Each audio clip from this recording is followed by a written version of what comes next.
අපිට වෙන්වෙන්න සිදු වුණා. ඒක අපි දෙන්නගෙම වරද නෙවෙයි. ඉසුරුගේ අලුත්ම පෙම්වතිය වන දේශානිගේ හිටපු පෙම්වතා නිමේෂ් කියන කතාව මෙන්න. මේ දිනවල කලා ලෝකයේ නවතම පෙම්වතුන් ලෙස සමාජ මාධ්‍ය තුල නිරන්තරයෙන්ම දක්නට ලැබෙන්නේ ජනප්‍රිය නළු ඉසුරු සහ නිලි දේශානි නිහාරයි. ඔවුන් මේ වන විට පෙම්වතුන් ලෙස සමාජයේ පෙනී සිටිනවා.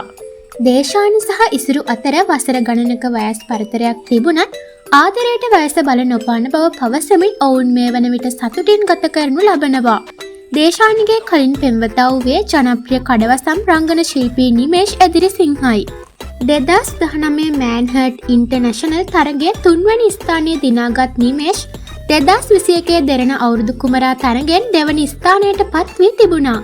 ඉන්පසුව ටෙලිනාට්‍ය රංගනය සඳහා ඔහුට ආරාධනා ලැබී තිබෙනවා. නිමේෂ් තමන්ගේ ප්‍රේමය අවසන් වීම පිළිබඳව මෙසේ පුවත්පතකට පවසා තිබෙනවා. ආදරය ගැන ලොකු අත්දැකීමක් තියෙනවා. විවාහයකින් කෙළවර වෙන්න තිබුණු ආදරයක් මට තිබුණේ. අපි දෙන්නට වෙන්වෙන්න සිද්ධ වුණේ අපි දෙන්නගෙම වරදින් නෙවෙයි. දැන් ඒවා වෙලා ඉවරයි. මට ලොකු හීනයක් තියෙනවා. රංගනයෙන් ඉදිරියටම යන්න.